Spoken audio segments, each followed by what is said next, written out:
Pacchetto sospensioni che risulta eccessivamente morbido per la portata di questo bestione. Tanta roba ragazzi, tanta roba. Nei cambi di direzione è rapidissima comunque. Ciao a tutti e benvenuti in questo nuovissimo video. Oggi in garage abbiamo una Suzuki V-Strom e oggi in particolare avevo voglia di trattare una tematica molto interessante e un pizzico piccantella. Questo solo dopo 10 secondi di sigla.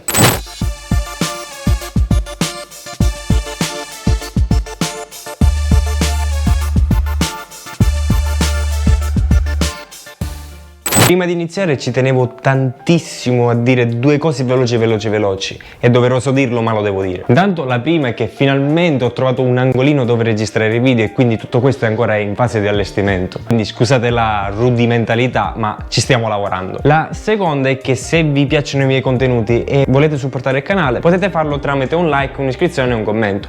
Ragazzi, è un piccolo gesto che aiuta tantissimo il canale a fare la differenza e a farlo crescere. Il tema di oggi riguarda di un difetto comune di tutte le Suzuki V-Strom, il pacchetto sospensioni. Ovviamente io non so se con le serie successive hanno migliorato questo aspetto, quindi oggi ci soffermiamo soltanto alla Suzuki V-Strom serie K, che va dal 2004 al 2010. Pacchetto sospensioni che risulta eccessivamente morbido per la portata di questo bestione. Abbiamo un avantreno che arriva facilmente a fine corsa, quindi sacrificando qualsiasi tipo di comfort esistente di questa moto. Ogni volta che prendiamo delle buche le sentiamo battere sui polsi, oltre ad essere molto rumoroso. Poi, per non parlare del mono posteriore, che secondo me è la parte più critica del pacchetto sospensioni di questa moto, perché oltre a essere eccessivamente morbido per la portata di questa moto, scalcia da morire. Poi se siamo in due carichi con valigie, la situazione peggiora a vista d'occhio. Ovviamente la soluzione più logica era quella di revisionarli e cambiare taratura interna. Il problema nasce quando dobbiamo andare a revisionare il mono posteriore, perché è ad emulsione gas ed olio e non si può revisionare. In che senso? O meglio, non è che non si può revisionare, è che ci sono poche persone in Italia che revisionano questo tipo di monoammortizzatore. Ed è qui che entro in conoscenza di Jotech Suspension, una persona molto preparata in materia e anche abbastanza disponibile. Mi dice quali lavori andremo a fare sia sulla forcella e sul monoammortizzatore per una cifra abbastanza ragionevole. Non ci ho pensato nemmeno due volte, le ho impacchettate e gliele ho spedite. Adesso basta con le chiacchiere e andiamo a provarle. Let's go! Perfetto ragazzi, ci siamo. Adesso finalmente proveremo le forcelle by Jotech.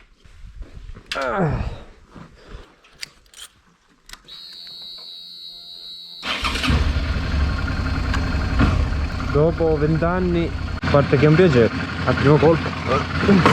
Andiamo.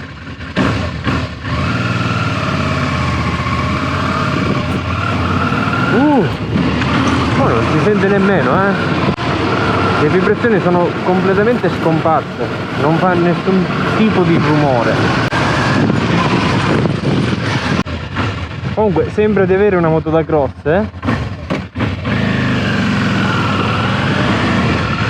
Ora mano a mano vi spiegherò tutti i lavori che abbiamo fatto. Allora, il signor Jotech mi faceva notare che la moto già di base ha un problema di geometria. Ciò significa che la moto non è perfettamente bilanciata tra l'avantreno e il retrotreno. Quindi per ovviare a questo problema abbiamo installato delle biellette più corte, in modo tale da alzare il posteriore e rendere la moto un po' più alta, perché di base è una moto seduta. È vero che abbiamo un avantreno molto leggero e ci permette anche di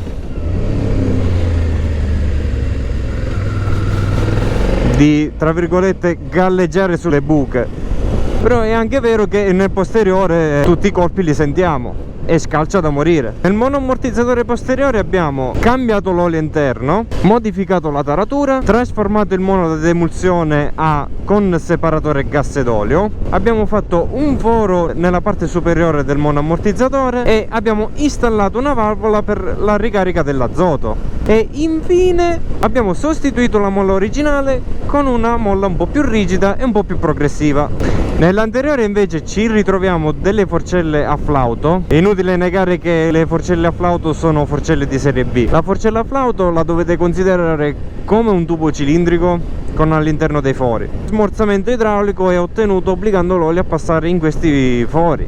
Questi fori sono la compressione e l'estensione. Il problema di questa forcella a flauto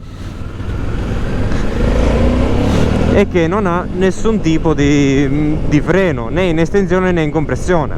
Per ovviare questo problema abbiamo installato dei regolatori di flusso che regolano il flusso dell'olio, e infatti adesso abbiamo una moto molto più rigida dell'anteriore, molto precisa in inserimento in curva, anche in percorrenza non si scompone minimamente, nei cambi di direzione è rapidissima comunque. Tanta roba ragazzi, tanta roba.